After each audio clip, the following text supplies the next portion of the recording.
Mechanism of action. Pentamidine, it is mainly given by IM route, by intramuscular injection. Sometimes the drug is given by aerosol, just by inhalation of the drug goes to the lungs, and then it is absorbed to the blood and then goes to the brain.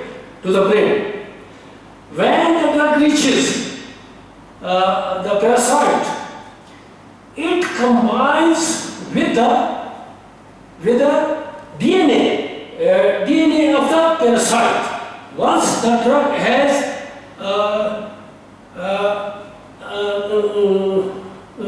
made bound with the DNA molecule, it inhibits the replication, the translation. It also inhibits the RNA formation and then the protein synthesis in the parasite. So with the result, there occurs lysis of the parasite. Means just pentamidine, it combines, make covalent bond with the DNA molecule and doesn't allow the replication of the DNA molecule. So with the result, inhibition of the RNA molecule and protein synthesis. So this is for the mechanism of action. Then the kinetic of the drug. The drug is administered by IM route or by aerosol. Then the drug goes in the blood and then distributed to all body tissue. Especially the drug is concentrated in the liver, in the kidney, and it is passed to the brain, and there it can affect the parasite. The drug is not metabolized, and it is excreted in the urine.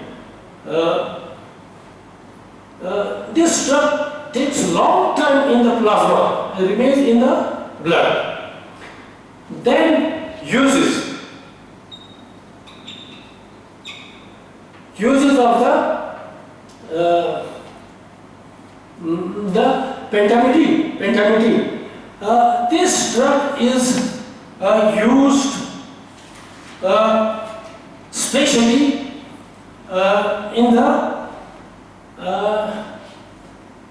in these African type of trypanosomiasis. So it is used in the trypanosomiasis.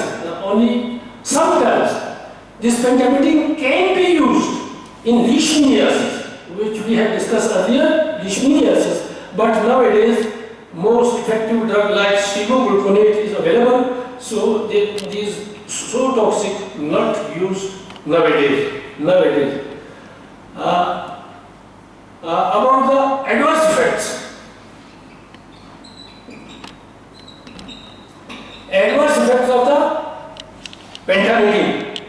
Pentamidine is so toxic drug that it can cause death of the patient.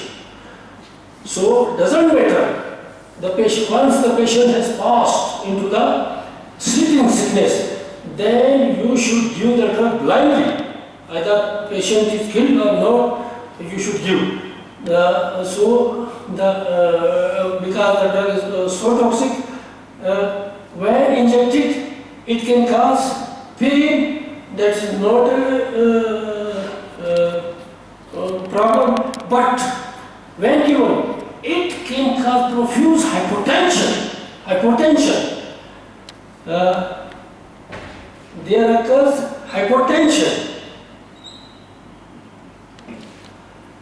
It can cause cardiac effect, that is, it can cause arrhythmia in the patient, and can cause severe hypotension and arrhythmia.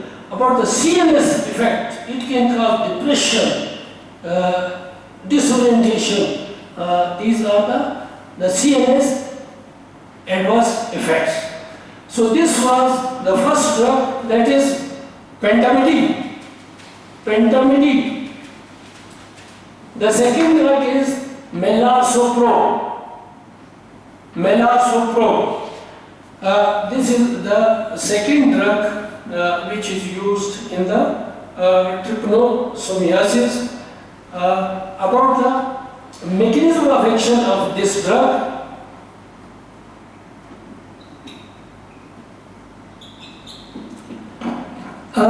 This drug, melarsoprol, when it is used, especially it is used in the trypanosomiasis, especially of the CNS type, of the American type, American trypanosomiasis. This drug, it blocks the various enzymes. The enzymes which take part in the metabolism, especially glucose 6-phosphate dehydrogenase enzyme. So these enzymes, they are blocked.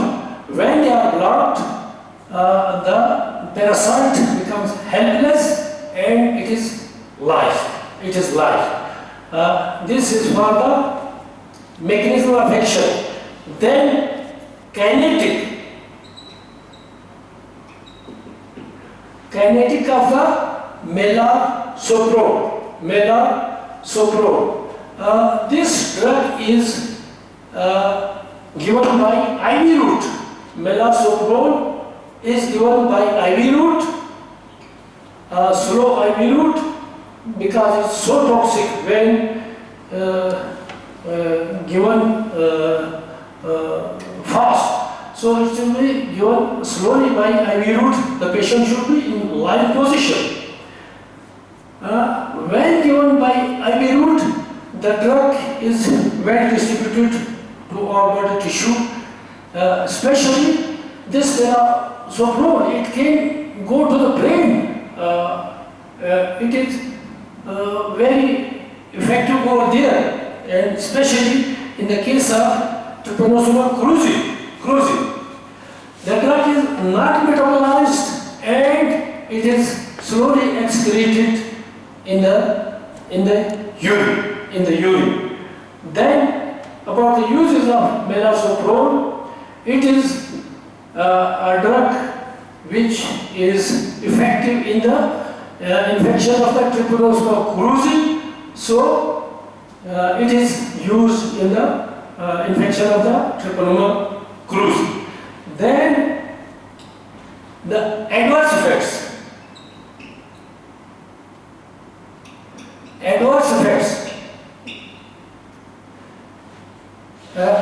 Again, this drug is given by IV route. There is chance of hypotension. Along with this, there occurs CNS toxicity. It can cause encephalopathy, inflammation of the meninges.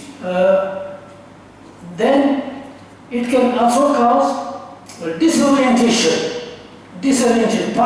paresthesia.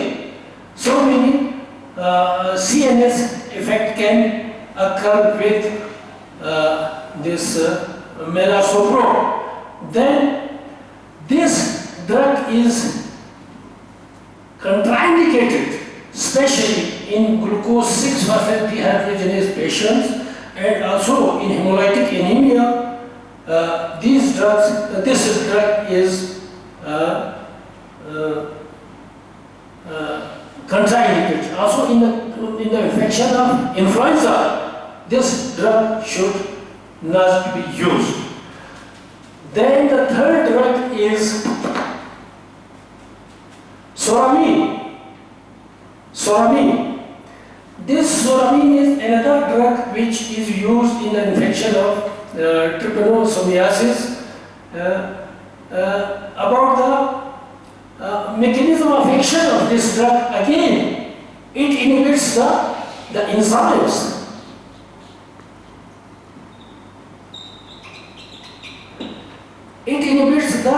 enzyme which take part in the metabolism,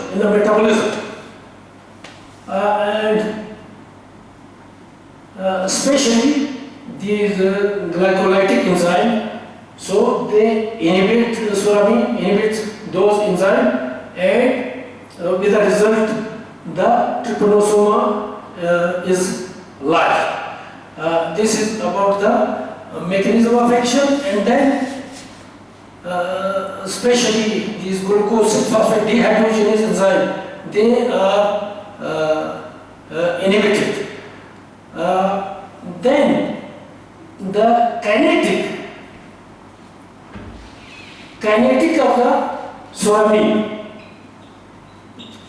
Again, this drug, this soramine, it is given by IV route, and then the drug is well distributed to our body tissue, and then excreted through the kidney. About the uses, again, this drug is used in the trypanosomiasis, and then about the adverse effect. GIT adverse effect, they are nausea, vomiting, diarrhea. Then again it has CNS adverse effect like hypotension, numbness, lethargy. So these are the adverse effects met with the soramine. Then benzimidazole, another drug, just like it is the derivative of imidazole, just like we have discussed in the amoebiasis, that is tinidazole. This benzimidazole, this drug is rather given by oral route. About the mechanism of action, this drug combined, it is reduced, and then it is combined with the various macromolecules. The reduced form of the drug, it acts with the various macromolecules like cell membrane, mitochondria, this DNA, RNA, and inhibits the protein synthesis. Benzimidazole. Again, this benzimidazole is not so much effective drug, but it can control some of the sign symptoms of the trypanosomiasis. Then this about the adverse effect of the benzimidazole, they are metallic taste, nausea, vomiting, diarrhea, numbness. These types of adverse effect can occur. That nifurtimox is the last drug. As I told you, it is just used to reduce the sign symptom of the trypanosomiasis. But the main drugs which are used, that is pentamidine, it can affect in the blood the parasite, but Melarsoprol and soramine, they can affect the parasite in the brain. So these are the drugs which we have discussed, drugs used for the leishmaniasis and drugs used in the trypanosomiasis. Trypanosomiasis is not so much prevalent in our country. Just these passengers, when they can be affected, but mainly the anti-leishmania drug we use because leishmania parasite is prevalent over here. So this is for that. In the next lecture, we will be discussing antiemetic drugs. So you should read the antiemetic drugs. Thank you very much.